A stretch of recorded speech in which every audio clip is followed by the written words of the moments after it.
हो, आता इच्छा व्यक्त केलेली आहे, कारण का भिवंडीतला हिंदू समाजाला आम्हाला एक संदेश द्यायचा आहे, ताकद द्यायची आहे की आता राज्यामध्ये हिंदुत्वरी विचाराचं सरकार आलं आहे।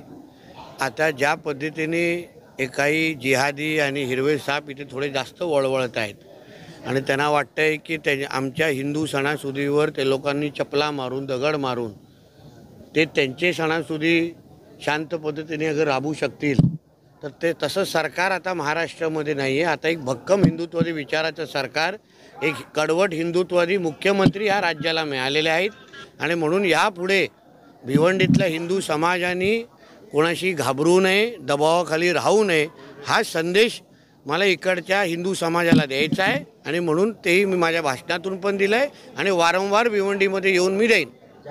हिंदू म्हणून आपण एकत्र राहिलो पाहिजे।